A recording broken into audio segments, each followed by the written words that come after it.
تاکہ مناسب کارروائی عمل میں لائی جا سکے۔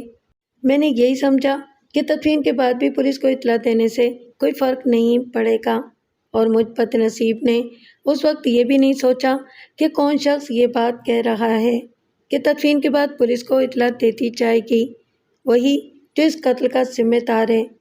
میری حواس باختگی نے مجھ سے سوچنے سمجھنے کی ساری صلاحیت ہی چھین لی تھی۔ رحمتیں کو دفنا دیا گیا۔ اف میرے خدا، رحمتیں کو دفنا دیا گیا جو کل رات ایک جیتا جاگتا زندہ پیکر تھی، زندگی کی توانائیوں اور حرارت سے بھرپور تھی، آج پیوند خاک بن گئی۔ یہ میری زندگی کا دوسرا بڑا صدمہ تھا جس نے میرے وجود کو لرزا کر رکھ دیا تھا۔ اس سے پہلے، برسوں پہلے، یہی حشر کرمے کا ہوا تھا، وہ بھی اس بددینہ زمیندار کی صفاقیوں کی بھیٹ چڑھ گیا تھا، اور آج اس کی آخری نشانی، میری زندگی کا واحد سہارا، بھی مجھ سے چھن گیا تھا۔ یکایک میں نے اپنے دل میں رفیق احمد کے علاوہ شفیق احمد کے لیے بھی سخت نفرت کا جذبہ محسوس کیا۔ اسی منحوس کی وجہ سے میری بیٹی کی زندگی کا چراغ گل ہوا۔ اسی بد نصیب نے ہماری دکھ بھری زندگی میں زہری زہر گھول دیا۔ کاش یہ مر جاتا، میں نے دل ہی دل میں کہا۔ کاش یہ سب کچھ نہ ہوا ہوتا، کاش اس نے رحمتیں سے محبت کرنے کی حماقت نہ کی ہوتی۔ کیا اسے معلوم نہیں تھا کہ اس کا ظالم باپ، اس کی سخت گیر ماں، اس کی خاندانی روایات، اس کا دولت اور اس کا سماجی درجہ، یہ ساری کی ساری چیزیں اسے اور رحمتیں کو کبھی ایک نہیں ہونے دیں گی۔ ان سب باتوں کے جاننے کے باوجود کیا وہ اندھا ہو گیا تھا؟ اب وہ خود تو زندہ رہے گا، کچھ دن تک رحمتیں کا غم منائے گا اور اس کے شوق میں آنسو بہائے گا، اور پھر گزرتے ہوئے وقت کے ساتھ ساتھ سب کچھ بھول جائے گا، شادی کرے گا، حویلی، جاگیر اور جائیداد کا وارث بنے گا۔ یہ ساری باتیں اس کے لیے قصہ پارینہ بن جائیں گی، لیکن میں کیا کروں گی؟ میری رحمتیں کو دوبارہ زندگی کون دے دے گا؟ میں اسے کس طرح بھلا سکوں گی؟ لوگ رحمتیں کو دفنا کر واپس آ گئے۔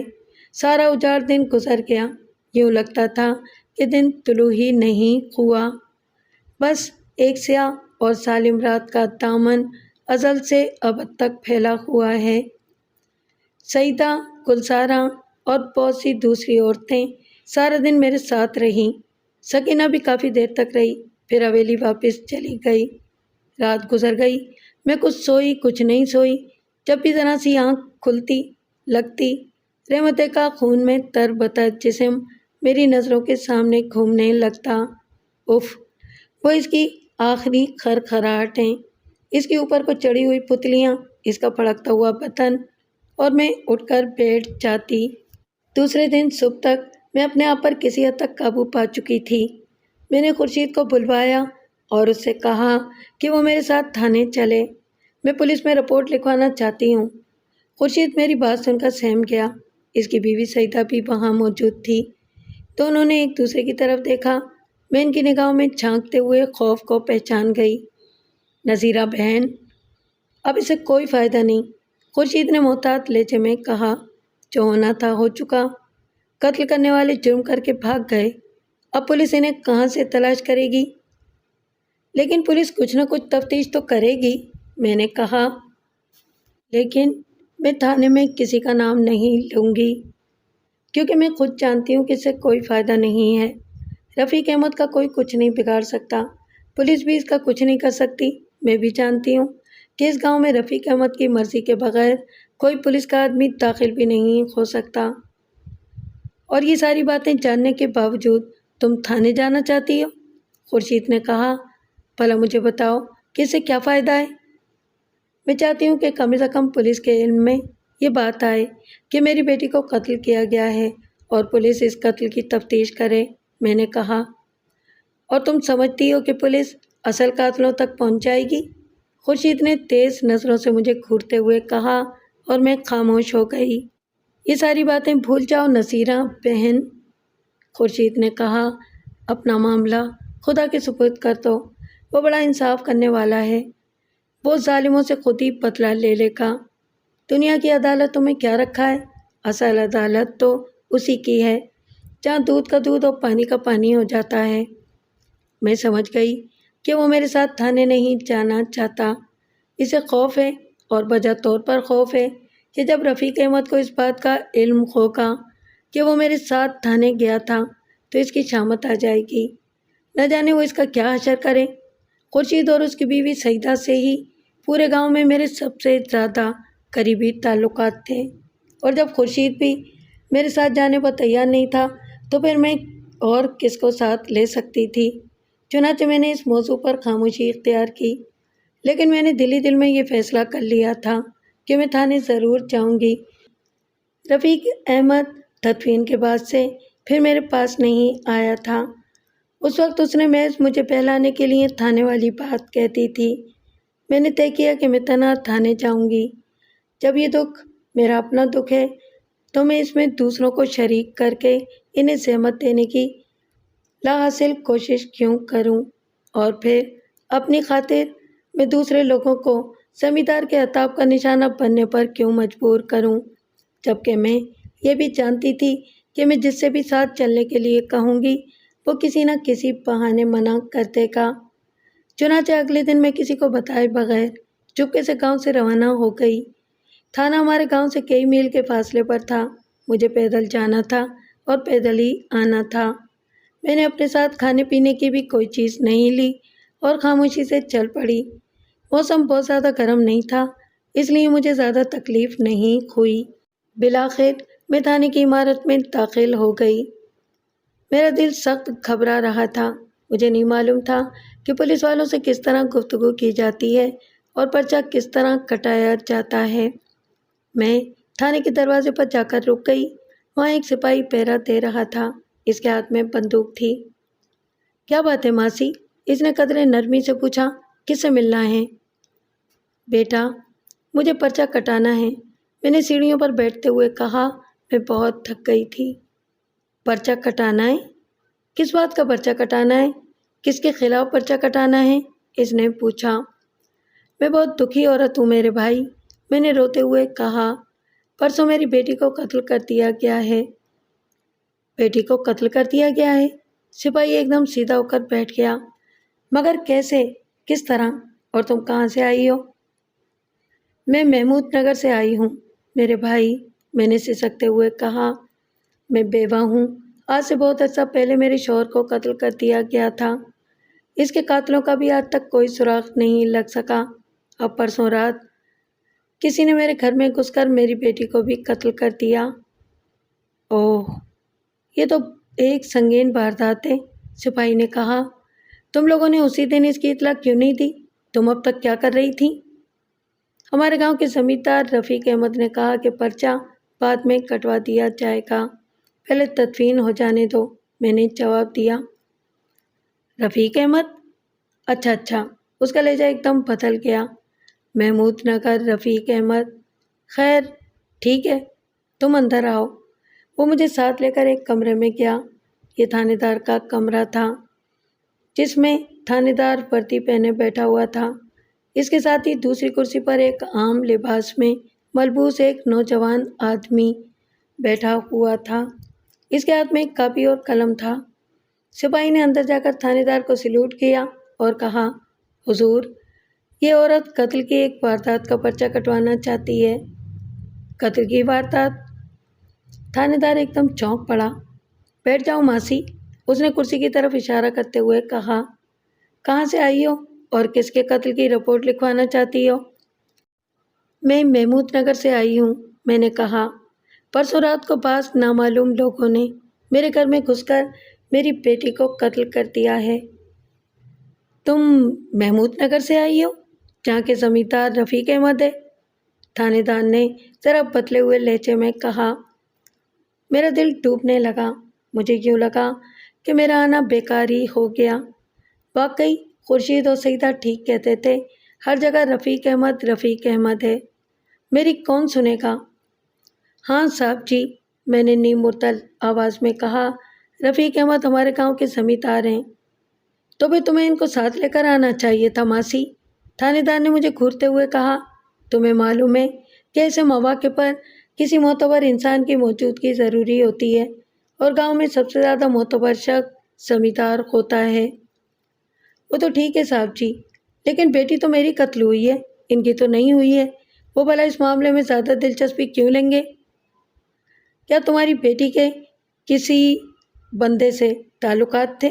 کسی کے ساتھ اس کی آشنائی تھی؟ تھانے دار نے بے دھڑک ایسے سوالات پوچھ لیے کہ میں پانی پانی ہو گئی۔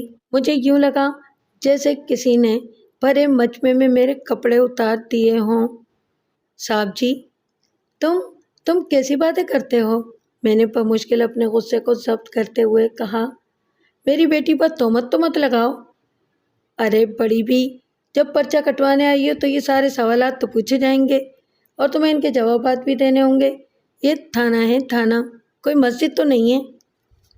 میری بیٹی کے ساتھ ایسی کوئی بات نہیں تھی، اس کو میں نے الجھتے ہوئے جواب دیا۔ ارے ماسی، ہر قتل کے پیچھے کوئی نہ کوئی سبب، کوئی نہ کوئی وجہ موجود ہوتی ہے۔ تمہاری بیٹی کا کسی سے معاشقہ ہوگا، ہو سکتا ہے کہ تمہیں اس کی کوئی خبر نہ ہو، پھر اس معاشقے میں کوئی رقیب بھی ہوگا، تمہاری بیٹی نے رقیب کا دل توڑ دیا ہوگا، یا یہ بھی ہو سکتا ہے کہ اس نے کسی کے ساتھ عاشقی کر کے پھر اس سے بے وفائی کی ہو اور ان دونوں میں سے کوئی صورت اس کے قتل کی وجہ بنی ہو۔ تھانے دار کی اس بیہودہ گوئی سے میرا دل ٹکڑے ٹکڑے ہو گیا۔ وہ کس قدر بے شرمی کے ساتھ میری بیٹی کے بارے میں باتیں کر رہا تھا، گویا یہ ایک انسان کا قتل نہ ہو بلکہ کوئی مسخرے پن کا کھیل ہو۔ نہیں، ایسا نہ کہو صاحب جی، میں نے بڑی مشکل سے اپنے آنسو روکتے ہوئے کہا۔ وہ بڑی پاک دامن لڑکی تھی، اس کے دامن پر گناہ کا کوئی دھبا نہیں تھا۔ ارے بھائی، تو پھر اسے کسی نے کیوں قتل کر ڈالا؟ تمہارا کسی پر تو شک ہوگا، اگر ہے تو اس کا نام بتاؤ اور شبے کی وجہ بھی بتاؤ، تھانے دار نے کڑوے لہجے میں کہا۔ اس کے لیے تمہیں گواہ اور شہادتیں بھی پیش کرنی ہوں گی۔ یہ بڑا ٹیڑھا سوال تھا۔ میں بھلا کس طرح کہہ سکتی تھی کہ میں تو اصل قاتل سے واقف ہوں؟ اگر میں رفیق احمد کا نام لے بھی دیتی تو گواہ اور شہادتیں کہاں سے لاتی؟ پورے گاؤں میں کسی میں بھی جرت نہیں تھی کہ رفیق احمد کے خلاف زبان بھی کھول سکتا، گواہی دینا تو دور کی بات تھی۔ میں کسی کا نام نہیں لے سکتی، میں نے آہستہ سے کہا۔ میرے پاس نہ کوئی گواہ موجود ہے اور نہ شہادت۔ میں تو تمہیں صرف یہ بتانے آئی ہوں کہ میری بیٹی کو قتل کیا گیا ہے۔ وہ تو ٹھیک ہے ماسی، قتل تو بہت سے لوگ ہوتے ہیں، مگر ان کی وجوہات بھی ہوتی ہیں، تھانے دار نے کہا۔ کوئی قتل بغیر وجہ کے نہیں ہوتا۔ تم ایسا کرو، گھر واپس چلی جاؤ، میں خود گاؤں آ کر رفیق احمد سے ملوں گا، اس سے سارے حالات معلوم کروں گا اور پھر تمہاری رپورٹ درج کر لوں گا۔ اس وقت رپورٹ درج کروانے سے کوئی فائدہ نہیں ہے، تم گواہ ہو یا شہادتوں میں ایک نام بھی پیش نہیں کر سکتی، نہ تم کسی پر شبہ کا اظہار کر رہی ہو، پھر قتل پرسوں رات کو ہوا اور تم آج اس کی رپورٹ لکھوانے آئی ہو۔ اس رپورٹ کے لکھنے سے کیا فائدہ ہوگا؟ بہتر ہے کہ گھر جا کر آرام کرو۔ میں کل یا پرسوں تمہارے گاؤں محمود نگر آ کر پہلے رفیق احمد سے ملوں گا اور پھر تم سے اور گاؤں کے دوسرے لوگوں سے بھی ملوں گا۔ اسی صورت میں کسی کارروائی کا آغاز ممکن ہو سکے گا۔ ٹھیک ہے تھانے دار جی، میں نے دل گرفتہ لہجے میں کہا۔ میں اچھی طرح سمجھ گئی تھی کہ وہ پرچہ نہیں کاٹنا چاہتا، وہ رفیق احمد کی مرضی کے بغیر محمود نگر کے سلسلے میں کوئی کارروائی نہیں کر سکتا۔ میں جاتی ہوں تھانے دار جی، میں نے کہا، تم جب جی چاہے گاؤں آ کر تفتیش کر لینا۔ تم فکر نہ کرو ماسی، اس نے مطمئن لہجے میں کہا، میں کل یا پرسوں ہی تمہارے گاؤں آؤں گا۔ میں آبدیدہ ہو کر تھانے سے باہر نکل آئی۔ اب مجھے کئی میل کا واپسی کا سفر کرنا تھا، لیکن اصل مسئلہ یہ نہیں تھا۔ مجھے تو اپنی محرومی، اپنی بے مائگی اور اپنی کم حیثیتی پر رونا آ رہا تھا۔ تھانے دار نے کس صفائی سے رپورٹ درج کرنے سے انکار کر دیا تھا۔ ظاہر ہے کہ رفیق احمد پہلے اس کا منہ بند کر چکا تھا۔ اس نے رحمتیں کو قتل کروانے کا منصوبہ بناتے وقت ہی ان ساری باتوں کو ملحوظ خاطر رکھا ہوگا۔ تفتیش کرنے آئے گا، اور وہ بھی رفیق احمد کے پاس؟ میں نے غم و غصے کے عالم میں دوپٹے سے اپنے آنسو پونچھتے ہوئے سوچا۔ تفتیش بھی کرے گا تو قاتلوں کے ساتھ مل کر؟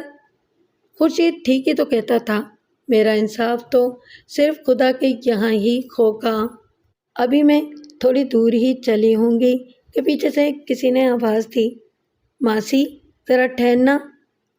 میں نے پلٹ کر دیکھا، یہ وہی شخص تھا، پتلون قمیص والا نوجوان جو تھانے دار کے کمرے میں بیٹھا ہوا تھا۔ مجھے تعجب ہوا کہ وہ مجھے کیوں روک رہا ہے، اسے مجھ سے کیا کام ہو سکتا ہے۔ بہرحال میں ٹھہر گئی۔ وہ تیز تیز قدموں سے چلتا ہوا میرے پاس آ گیا۔ ماسی میں تم سے کچھ باتیں کرنا چاہتا ہوں، اس نے کہا۔ تم اخبار تو جانتی ہی ہو نا، اخبار جس میں خبریں چھپتی ہیں؟ ہاں ہاں میں اخبار جانتی ہوں، میں نے کہا۔ ہمارے گاؤں میں تو کوئی اخبار بیچنے والا آتا نہیں، نہ ہی کوئی اخباروں کی دکان ہے۔ البتہ ہمارے زمیندار کا آدمی دوسرے گاؤں سے جا کر روزانہ اخبار لاتا ہے۔ سنو ماسی، میرا نام سرفراز ہے اور میں اخبار میں کام کرتا ہوں، اس نے کہا۔ بس یوں سمجھو کہ میں جگہ جگہ سے خبریں اکٹھی کر کے لاتا ہوں اور پھر انہیں چھپنے کے لیے اخبار میں دے دیتا ہوں۔ میرے اخبار کا دفتر لاہور میں ہے اور میں اپنے اخبار کے لیے اس علاقے کی خبریں جمع کرتا ہوں اور انہیں لاہور بھیج دیتا ہوں۔ پھر وہ خبریں اخبار میں چھپ جاتی ہیں۔ مجھ جیسا کام کرنے والے لوگوں کو اخباری نمائندہ کہا جاتا ہے۔ اچھا بیٹا سرفراز، پھر تم مجھ سے کیا چاہتے ہو؟ میں نے پوچھا۔ ویسے میں کچھ اس کا مطلب سمجھ رہی تھی۔ میں خبریں جمع کرنے کے لیے اس علاقے کے تھانوں اور پولیس چوکیوں کے بھی چکر لگاتا رہتا ہوں، سرفراز نے کہا۔ اتفاق سے آج یہاں میں اس تھانے دار کے پاس بیٹھا ہوا تھا کہ تم آ گئیں اور تم نے اپنی بیٹی کے قتل کی خبر سنائی۔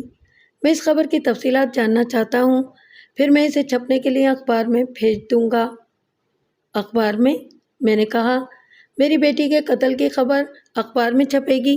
نہیں نہیں، میں ایسا نہیں چاہتی۔ ماسی، یہ تھانے دار بڑا بدمعاش ہے، اس نے تمہاری رپورٹ درج نہیں کی اور یہ درج کرے گا بھی نہیں جب تک کہ تمہارے گاؤں کا زمیندار اسے اس کی اجازت نہ دے دے۔ اگر اخبار میں خبر چھپ گئی تو بڑے بڑے حاکم بھی اسے پڑھ لیں گے اور پھر اس تھانے دار سے بھی پوچھا جائے گا کہ اس نے رپورٹ درج کیوں نہیں کی۔ میں تمہارے ہی فائدے کی بات کر رہا ہوں ماسی، اخبار میں خبر چھپنا بہت بڑی بات ہوتی ہے، سارے افسر لوگ بھی اسے پڑھ لیتے ہیں۔ تم یقین کرو۔ تو کیا تمہیں یقین ہے کہ میری فریاد بڑے افسروں کے کانوں تک پہنچ جائے گی؟ میں نے مضطرب ہو کر اس سے پوچھا۔ ضرور پہنچ جائے گی ماسی، اس نے کہا۔ تم مجھے خبر تو بتاؤ۔ میں چند لمحوں تک سوچتی رہی کہ اسے کیا بتاؤں اور کیا نہ بتاؤں۔ بالآخر میں نے طے کر لیا کہ میں اپنی مرحوم بیٹی کی رسوائی اور جگہسائی کا سامان نہ کروں، البتہ اس انداز سے واقعے کو بیان کروں کہ اس میں رفیق احمد خود بخود مشکوک نظر آئے۔ چنانچہ میں نے اسے رحمت کے واقعے قتل کی جو بھی تھوڑی بہت تفصیلات تھیں وہ بتا دیں، لیکن ساتھ میں یہ اضافہ بھی کر دیا کہ زمیندار رفیق احمد نے پولیس میں رپورٹ درج کرانے سے منع کر دیا اور جلدی جلدی لاش کو دفن کروا دیا، اور یہ کہ زمیندار کی اجازت کے بغیر تھانے دار نے بھی رپورٹ درج کرنے سے انکار کر دیا۔ تھانے دار کے بارے میں تو میں اچھی طرح سے لکھوں گا کیونکہ ساری گفتگو میرے سامنے ہوئی ہے، سرفراز نے کہا۔ تم یہ بتا سکتی ہو کہ تمہارے خیال میں اس قتل کا سبب کیا تھا؟ کوئی پرانی دشمنی، کوئی خاندانی جھگڑا، کوئی رشتے یا شادی وغیرہ کا چکر؟ وہ کافی محتاط انداز میں گفتگو کر رہا تھا۔ میری کسی سے کوئی دشمنی نہیں تھی، میں نے کہا۔ میری بیٹی ایک شریف اور پاک دامن لڑکی تھی۔ لیکن ماسی، کوئی نہ کوئی وجہ قتل تو ہوتی ہے، سرفراز نے کہا، اور اچانک میرے دماغ میں ایک بات آ گئی۔ میں اس اہم سوال کا ایک حد تک اطمینان بخش جواب دے سکتی تھی۔ بات یہ ہے سرفراز بیٹے کہ رحمت کے والد کو بھی کسی نے قتل کیا تھا۔ یہ آج سے بہت زمانہ پہلے کی بات ہے۔ جہاں تک مجھے علم ہے میرے مرحوم شوہر کرم داد کی کسی سے دشمنی نہیں تھی، اور اگر پہلے کبھی کوئی دشمنی رہی ہو تو مجھے اس کا علم نہیں، کیونکہ کرم داد مرحوم نے مجھ سے کبھی ایسی کسی بات کا تذکرہ نہیں کیا۔ ممکن ہے یہ انہی لوگوں کی کارروائی ہو جنہوں نے کرم داد کو قتل کیا تھا۔ کیا پولیس نے کرم داد کے قتل کے شبے میں کسی کو گرفتار کیا تھا؟ سرفراز نے پوچھا۔ زمیندار رفیق احمد نے اس وقت بھی پولیس کو اس واقعے کی اطلاع نہیں ہونے دی تھی، میں نے کہا۔ پولیس میں کوئی رپورٹ درج نہیں کرائی گئی۔ میں جو کچھ کہہ رہی تھی سرفراز بڑی تیزی سے اسے کاپی پر لکھتا چلا جا رہا تھا۔ اس نے کرمداد کے قتل کا ذکر سن کر مجھ سے اس گزرے ہوئے واقعے کی ساری تفصیل جاننا چاہی اور میں نے واقعہ قتل کے بارے میں اسے سب کچھ بتا دیا، لیکن اسباب قتل کی جانب کوئی ہلکا سا اشارہ بھی نہ کیا۔ میں اس کی شاندار خبر بنا کر اخبار میں چھاپوں گا ماسی نذیرہ، اس نے کہا، تو مجھے اپنا پتہ لکھوا دو۔ میں نے اپنا پتہ سرفراز کو لکھوا دیا اور اس سے رخصت ہو کر گھر واپس آ گئی۔ گاؤں میں شاید کسی کو معلوم نہیں تھا کہ میں تھانے گئی تھی اور نہ ہی میں نے خود کسی سے اپنے تھانے جانے اور سرفراز سے ملاقات کا ذکر کیا۔ اس واقعے کے ٹھیک چوتھے دن سپہر کو شفیق احمد میرے گھر کے دروازے پر کھڑا ہوا تھا۔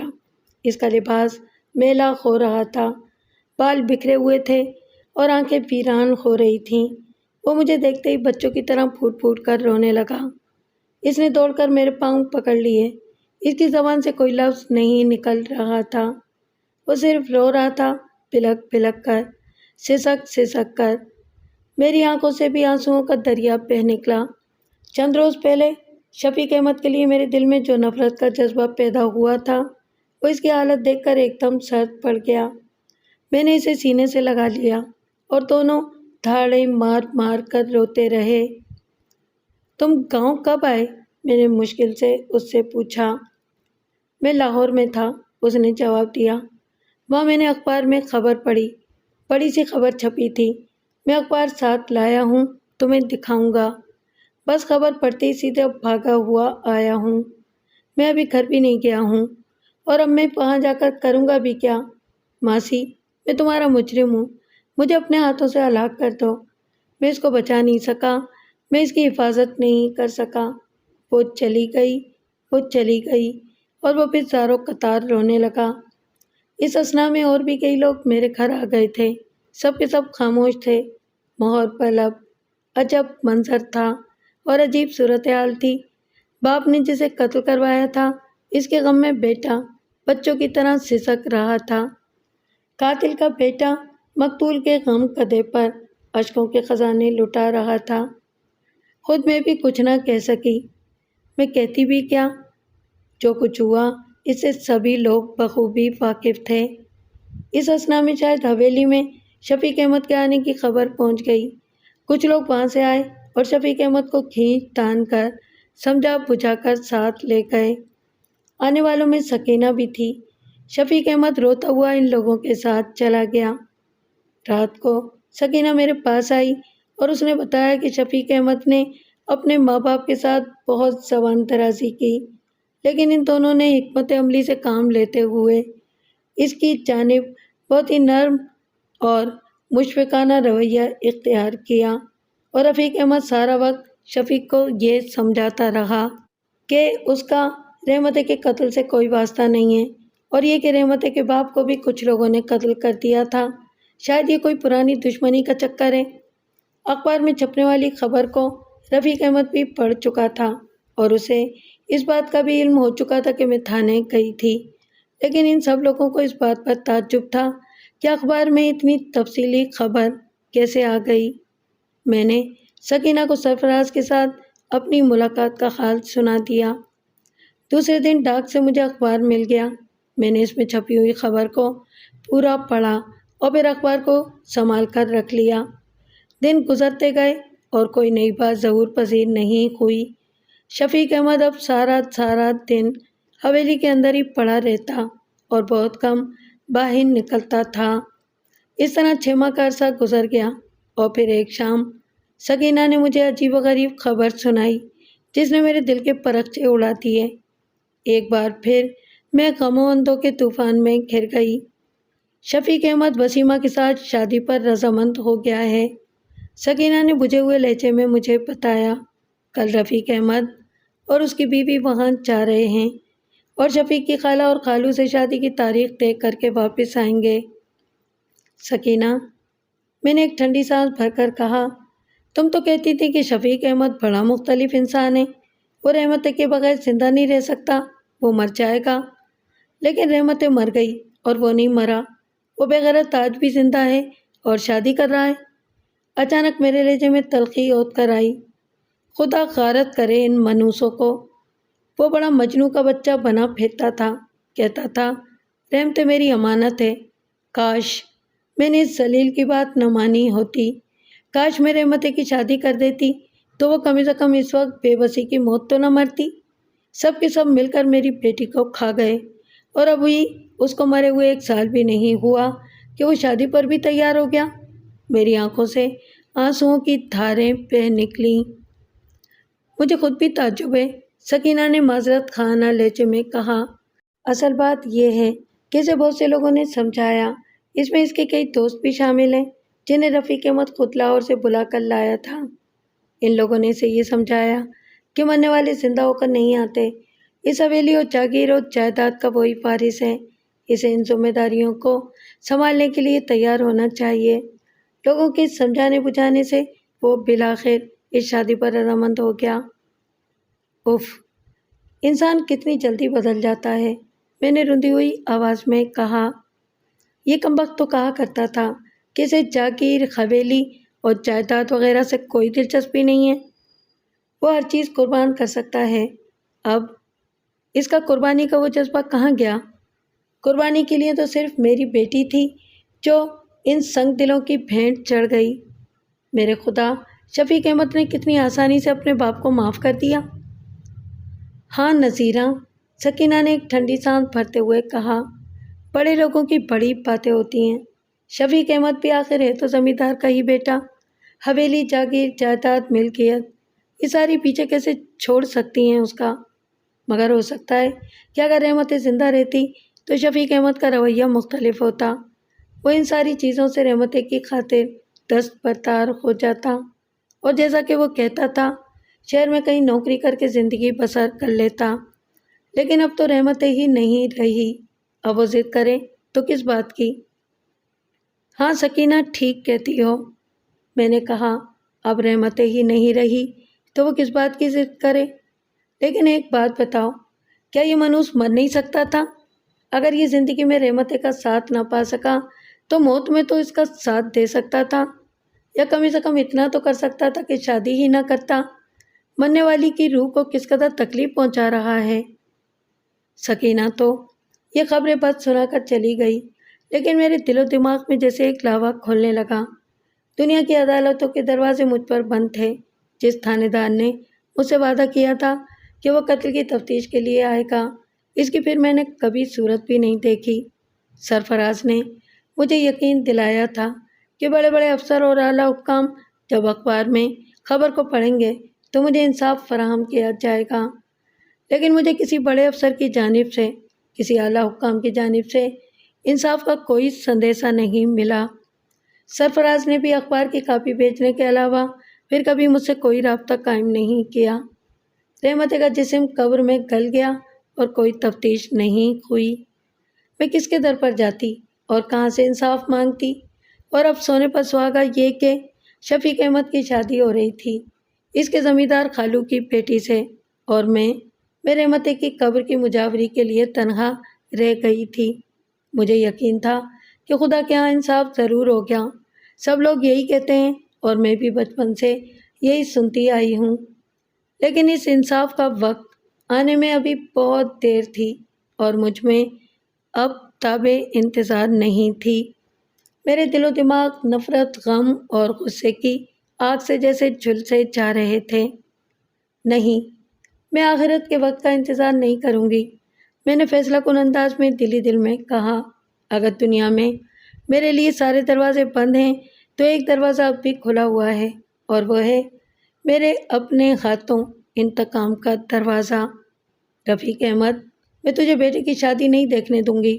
میرے دانت بھج گئے، میں انتقام کی آتش سیال بن گئی تھی۔ میری ہڈیوں میں اب بھی تجھ جیسے سانپ کو کچلنے کی طاقت موجود ہے۔ وہ ساری رات گویا میں نے انگاروں پر لوٹ کر گزاری۔ میرا جی چاہتا تھا کہ میں اس خونخوار حویلی میں گھس جاؤں اور رفیق احمد کا گلا دبا کر اسے ہلاک کر ڈالوں۔ نفرت تو مجھے شفیق احمد سے بھی تھی اور میں اس کے لیے بھی موت کی دعا مانگتی تھی، لیکن اس نے تو صرف اور صرف بے وفائی کا گناہ کیا تھا اور بے وفائی بھی اس نے رحمتیں سے نہیں بلکہ اس کی روح سے کی تھی، مگر رفیق احمد، اس نے تو مجھے مکمل طور پر تباہ کر دیا تھا۔ کرمداد کا قتل تو اس کی غلط فہمی اور اس کی آوارہ مزاج بیوی کی سازش کا نتیجہ تھا۔ اسے میں شاید معاف بھی کر چکی تھی، لیکن رحمت کے قتل نے تو دنیا برباد کر دی تھی۔ اس قتل کو تو میں کسی قیمت پر معاف نہیں کر سکتی تھی۔ میں نے یہ عجیب و غریب فیصلہ کر لیا کہ میں رفیق احمد کی چراغی زندگی کو گل کر کے رہوں گی، چاہے اس کے لیے مجھے کچھ بھی کیوں نہ کرنا پڑے۔ ساری رات میں منصوبے بناتی رہی، سمجھ میں نہیں آتا تھا کہ اسے قتل کرنے کے لیے کون سا راستہ اختیار کروں۔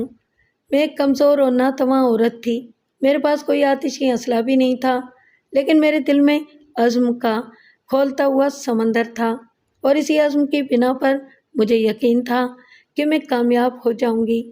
مجھے اپنی زندگی کی کوئی پرواہ نہیں تھی، میں نے اپنا شمار مردوں میں کر لیا تھا۔ رحمت کے قتل کے بعد سے مجھ میں زندہ رہنے کی کوئی امنگ باقی نہیں رہ گئی تھی۔ دوسرے دن رفیق احمد اور اس کی بیوی شادی کی تاریخ مقرر کرنے کے لیے روانہ ہو گئے۔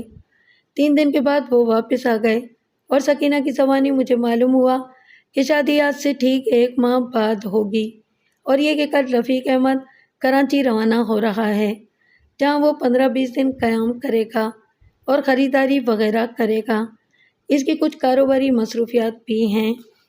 اور اسی رات میں نے دل میں آخری فیصلہ کر لیا۔ میرے پاس جتنا بھی تھوڑا بہت زیور تھا، جو پشتوں سے میرے خاندان میں چلا آ رہا تھا اور جو میں رحمت کو دیتی، وہ میں نے گاؤں کے سنار کے ہاتھوں فروخت کر دیا، اور مجھے 2000 روپے کی رقم حاصل ہو گئی۔ کوئی 1000 روپیہ میرے پاس موجود تھا۔ یہ میری ساری زندگی کی جمع پونجی تھی، اور اس میں کرمداد کی کمائی بھی شامل تھی۔ میں ایک ایک پائی جوڑ جوڑ کر رحمتی کی شادی کے لیے رکھتی رہی تھی۔ اب مجھے اس رقم کو دوسرے ہی کام کے لیے خرچ کرنا تھا۔ میں نے کسی سے اپنے منصوبے کا ذکر نہیں کیا تھا۔ دوسرے دن جب سکینہ کی زبانی اس امر کی تصدیق ہو گئی کہ رفیق احمد کراچی روانہ ہو گیا ہے، تو میں رات کی تاریکی میں خاموشی سے گھر سے نکل گئی۔ ہتھیار کے نام پر میرے پاس ایک بڑا سا چاقو تھا۔ رات کی تاریکی میں پیدل چلتی ہوئی سیدھی اسٹیشن پہنچی، جو ہمارے گاؤں سے بہت دور تھا۔ اسٹیشن تک کا راستہ بخیر و خوبی طے ہو گیا۔ میں نے اسٹیشن پر جا کر معلوم کیا کہ کراچی جانے والی گاڑی کب ملے گی۔ مجھے بتایا گیا کہ اب سے 3 گھنٹے بعد کراچی جانے والی گاڑی آئے گی۔ اس وقت پلیٹ فارم تقریباً ویران پڑا ہوا تھا، ٹکٹ گھر بھی بند تھا۔ اسٹیشن پر عملے کے اکا دکا لوگ موجود تھے۔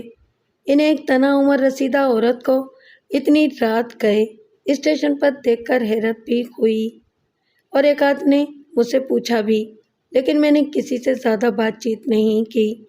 کافی دیر کے بعد ٹکٹ گھر کھلا اور میں نے کراچی جانے کا ٹکٹ خرید لیا۔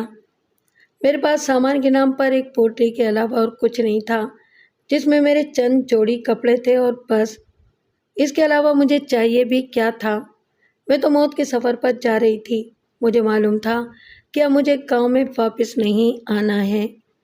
ٹرین آئی اور میں اس میں کسی نہ کسی طرح گھس کر سوار ہو گئی۔ بمشکل تمام مجھے جگہ مل سکی۔ بہرحال سفر شروع ہو گیا، تک کہ صبح کا اجالا پھیلنے لگا اور میں گاؤں کے بارے میں سوچنے لگی۔ اب کچھ ہی دیر میں سب لوگ بیدار ہو جائیں گے۔ نہ جانے میری عدم موجودگی کو کب محسوس کیا جائے، شاید دوپہر تک یا ممکن ہے شام تک، اور پھر میری تلاش میں لوگ نکلیں گے، مجھے ادھر ادھر آس پاس کے جنگلوں اور کھیتوں میں ڈھونڈیں گے، لیکن یہ ساری تلاش بے سود ثابت ہوگی۔ میری آنکھوں میں آنسو آ گئے۔ میں سعیدہ یا سکینہ کو کچھ بتا کر نہیں آئی تھی۔ میں نے گھر میں تالا بھی نہیں لگایا تھا، اور پھر میں کس کے لیے تالا لگاتی؟ اب اس مکان میں، اس ٹوٹے پھوٹے شکستہ حال غم کدے میں کون سی ایسی چیز رہ گئی تھی جس کی مجھے حفاظت کرنی تھی؟ بالآخر میں کراچی پہنچ گئی۔ میں اس شہر سے کافی اچھی طرح واقف تھی۔ خدا بھلا کرے سلیم کا، جس نے اپنی ٹیکسی میں ہم لوگوں کو اس شہر کی خوب اچھی طرح سیر کرا دی تھی۔ میں کینٹ اسٹیشن پر اتر کر عمارت سے باہر آئی۔ مجھے معلوم تھا کہ اسٹیشن کے آس پاس کئی ہوٹل موجود ہیں جن میں لوگ ٹھہرتے تھے۔ یہ بات مجھے خود سلیم نے بتائی تھی۔ سامنے کئی کلی ادھر ادھر گھوم رہے تھے۔ میں نے ان میں سے ایک کو روک کر کہا، بیٹا میں پنجاب سے آئی ہوں، مجھے کسی بہت ہی سستے سے ہوٹل کا پتہ بتا دو، مجھے چند روز ٹھہرنا ہے۔ اتفاق سے وہ کلی بھی پنجابی تھا۔ وہ مجھ سے پنجابی میں باتیں کرنے لگا۔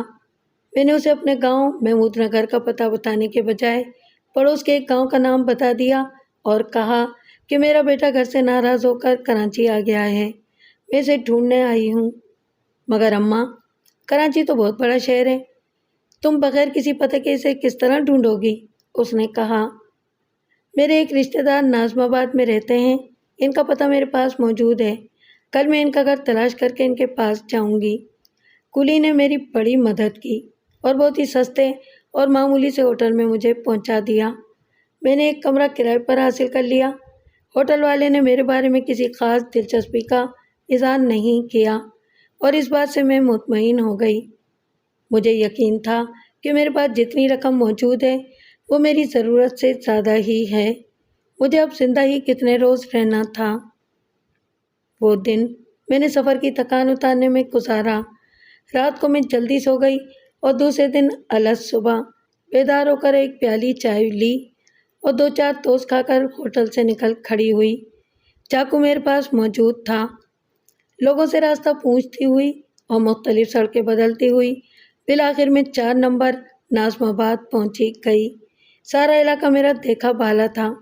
تھوڑی دیر تک ادھر ادھر پیدل بھٹکنے کے بعد بالآخر میں نے رفیق احمد کی کوٹھی تلاش کر لی۔ اس وقت کوٹھی کا دروازہ بند تھا۔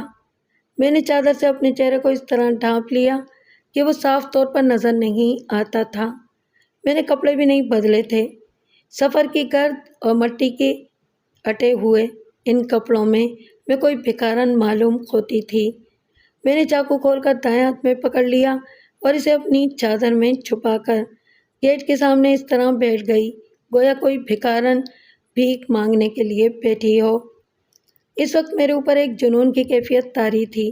مجھے چاروں طرف خون کے دریا بہتے ہوئے نظر آ رہے تھے۔ کبھی میرے سامنے کرم داد کی مسخ شدہ لاش ہوتی اور کبھی رحمت کا خون میں نہایا ہوا جسم، اور پھر میرے کانوں میں یہاں سے دور، بہت دور، میرے چھوٹے سے گاؤں میں موجود رفیق احمد کی حویلی میں شہنائیاں بجنے لگتی تھیں اور شہنائیوں کی آوازوں میں مجھے رحمتے کے گلے کی وہ آخری خرخراہٹیں گونجتی سنائی دیتیں جو اس کی زندگی کی آخری آوازیں تھیں۔ مجھ پر ایک خود فراموشی کا سا عالم طاری تھا۔ میں سب کچھ بھول چکی تھی، صرف ایک بات یاد تھی اور وہ یہ کہ مجھے شفیق کی شادی سے پہلے ہی رفیق احمد کو موت کے گھاٹ اتار دینا ہے۔ میری بے کل روح کو صرف اسی طرح چین مل سکتا تھا۔ میں نے بہت سوچ سمجھ کر کراچی کا انتخاب کیا تھا۔ مجھے اندازہ تھا کہ گاؤں میں میرے لیے رفیق احمد پر ہاتھ ڈالنا اتنا آسان نہیں تھا۔ وہ جب بھی حویلی سے باہر نکلتا، حواریوں کا ایک مجمع اس کے ساتھ ہوتا اور خود میرا حویلی کے اندر جانے کا کوئی سوال ہی پیدا نہیں ہوتا تھا۔ کراچی میں البتہ میں کوشش کر سکتی تھی اور مجھے امید تھی کہ میری کوشش کامیاب رہے گی۔ میں اپنے خیالوں کے جہنم میں جل رہی تھی کہ اچانک رفیق احمد کی کوٹھی کا دروازہ کھل گیا۔ کسی آدمی نے پورا گیٹ کھول دیا اور سامنے ہی ایک موٹر نظر آئی۔ ڈرائیور کی جگہ پر رفیق احمد خود بیٹھا ہوا تھا۔ اچھا، تو اس نے گاڑی بھی خرید لی اور چلانا بھی سیکھ لی، میں نے دل ہی دل میں سوچا۔ صورتحال کچھ بدل گئی تھی اور مجھے فوری طور پر کوئی فیصلہ کرنا تھا۔ اچانک مجھے اپنے بائیں طرف ایک بڑا سا پتھر پڑا دکھائی دیا۔ میں نے چپکے سے وہ پتھر اٹھا لیا۔ رفیق احمد نے آہستہ آہستہ گاڑی گیٹ سے باہر نکالی اور چوکیدار نے پیچھے سے گیٹ بند کر دیا۔ گاڑی میرے عین سامنے آ گئی اور قبل اس کے کہ وہ دائیں طرف مڑ سکے جدھر رفیق احمد اسے موڑ رہا تھا، میں نے پوری قوت سے وہ پتھر گاڑی کے سامنے کے شیشے پر دے مارا۔ ایک زور کا دھماکہ ہوا اور سامنے کا شیشہ نمک کے چھوٹے چھوٹے ٹکڑوں کی صورت میں بکھر گیا۔ یہ تو مجھے بہت بعد میں معلوم ہوا کہ گاڑیوں کے شیشے ایسے ہی ہوتے ہیں۔ رفیق احمد نے ایک دم گھبرا کر گاڑی روک دی اور وہ دروازہ کھول کر اتر پڑا۔ دریں اثنا اس کا چوکیدار بھی اس کی طرف لپکا۔ میرے اندر جیسے ساری دنیا کی چستی اور مستعدی پیدا ہو گئی تھی۔ کسی غیر معمولی جذبے نے میرے ناتواں جسم میں بجلیاں بھر دی تھیں۔ میں تیر قضا کی طرح لپکی اور آن واحد میں میرا تیز دھار والا چاقو رفیق احمد کے پیٹ میں گھس چکا تھا۔ مجھے ہوش نہیں کہ کب میں نے چاقو کھینچ کر باہر نکالا اور دوبارہ اس کے دل کے قریب بھرپور وار کیا۔ رفیق احمد کسی ذبح کیے ہوئے بکرے کی طرح ڈکرا رہا تھا۔ میں نے تیسری بار چاقو اس کے جسم میں اتارا ہی تھا کہ چوکیدار نے مجھے پیچھے سے آ کر دونوں شانوں سے پکڑ کر تیزی سے گھسیٹ لیا۔ میں نے چاقو رفیق احمد کے جسم میں پیوست چھوڑ دیا اور چوکیدار کے ساتھ گھسیٹتی چلی گئی۔ اس نے مجھے مضبوطی سے پکڑ لیا اور زور زور سے شور مچانے لگا۔ آن کی آن میں بہت سے لوگ جمع ہو گئے اور رفیق احمد کو موٹر میں ڈال کر کہیں لے گئے، اور چوکیدار نے کئی لوگوں کی مدد سے میرے ہاتھ باندھ کر مجھے ایک کمرے میں بند کر دیا۔ میں چیخ چیخ کر ان لوگوں سے کہتی رہی کہ اس کی کوئی ضرورت نہیں ہے، میں بھاگ کر کہیں نہیں جاؤں گی، میں نے یہ قتل کیا ہے اور مجھے اس کا اعتراف ہے، لیکن اس کے باوجود انہوں نے مجھے بند کر دیا۔ کوئی پونے گھنٹے کے بعد کمرے کا دروازہ کھلا اور چند پولیس والے اندر داخل ہوئے۔ ان کے ساتھ رفیق احمد کا چوکیدار بھی موجود تھا۔ پولیس والے نے میرے بندھے ہوئے ہاتھ کھول دیے اور ان میں ہتھ کڑی پہنا دی۔ میں بت کی طرح خاموش تھی۔ میرے سینے میں رہ رہ کر ایک سوال درد بن کر اٹھتا تھا، رفیق احمد مر گیا یا نہیں؟ آخر مجھ سے ضبط نہ ہو سکا اور میں نے پولیس والوں سے پوچھ ہی لیا، رفیق احمد کا کیا ہوا؟ اس کا انتقال ہو گیا ہے، ان میں سے جو افسر لگتا تھا اس نے جواب دیا۔ یا اللہ پاک تیرا شکر ہے، میری زبان سے بے ساختہ نکلا، میرے گناہ معاف کیجو میرے مولا۔ یہ وہ آخری الفاظ تھے جو میری زبان سے ادا ہوئے، اور پھر میں نے چپ سادھ لی۔ مجھے تھانے لے جایا گیا۔ تھانے دار نے مجھے سامنے بٹھا کر مجھ پر سوالات کی بوچھار کر دی، لیکن میں نے اپنے ہونٹ سی لیے تھے۔ میں نے کسی ایک بات کا بھی جواب نہیں دیا۔ میں نے جیسے اپنی قوت گویائی کو ہی رخصت کر دیا تھا۔ پھانسی پر لٹک جاؤ گی بڑی بی، تھانے دار نے جھلا کر کہا۔ تم آخر بولتی کیوں نہیں؟ لیکن اب مجھے بولنے کی کوئی ضرورت نہیں تھی۔ کئی دن تک یہ سلسلہ چلتا رہا۔ آخر مجھے عدالتی حوالات میں بھیج دیا گیا۔ عدالتی حوالات میں بھیجے جانے سے ایک دن پہلے تھانے دار نے مجھے اپنے کمرے میں بلوایا۔ وہاں ایک شخص بیٹھا ہوا تھا اور یہ شخص تھا شفیق احمد۔ ماسی نصیرہ تم؟ شفیق احمد نے اپنی کانپتی ہوئی آواز میں کہا اور کرسی سے اٹھ کھڑا ہوا۔ وہ حیرت و بے یقینی کے عالم میں مجھے گھور رہا تھا۔ تو گویا آپ اس عورت کو جانتے ہیں؟ تھانے دار نے خوش ہو کر شفیق احمد سے کہا۔ ہمارے لیے تو یہ ایک معمہ بنی رہی ہے، ہم اس کے بارے میں کچھ نہیں جانتے، اور اس نے اپنی زبان کی مکمل طور پر تالہ بندی کر رکھی ہے۔ تو کیا یہی وہ عورت ہے جس نے میرے والد کو قتل کیا ہے؟ شفیق احمد نے اٹکتے اٹکتے تھانے دار سے پوچھا۔ جی ہاں، تھانے دار نے جواب دیا، یہی وہ عورت ہے۔ آپ اس کے بارے میں کیا جانتے ہیں؟ اس کا تعلق ہمارے ہی گاؤں سے ہے، شفیق احمد نے پوچھی بجھی آواز میں کہا۔ اس کی آنکھیں جھکی ہوئی تھیں اور میں اس کے چہرے کو گھور رہی تھی۔ میرا دل ایک فاتحانہ جذبہ افتخار سے لبریز تھا۔ شفیق احمد اس وقت مجھے بہت حقیر لگ رہا تھا، بے حد حقیر اور قابل نفرت۔ میری آنکھوں میں، میرے دل میں اس کے لیے نفرت کے سوا کچھ نہیں تھا۔ آپ نے اسے پہچان کر ہماری بہت بڑی مشکل حل کر دی ہے، تھانے دار نے کہا۔ اب ہم کیس کو صحیح طور پر تیار کر سکیں گے۔ پھر اس نے مجھے واپس جانے کا حکم دیا۔ اس کے اگلے دن مجھے عدالتی حوالات بھیج دیا گیا۔ وہاں بھیجے جانے سے پہلے تھانے دار نے مجھ سے پھر کچھ سوالات پوچھے، لیکن میں تو بولنا ہی بھول گئی تھی۔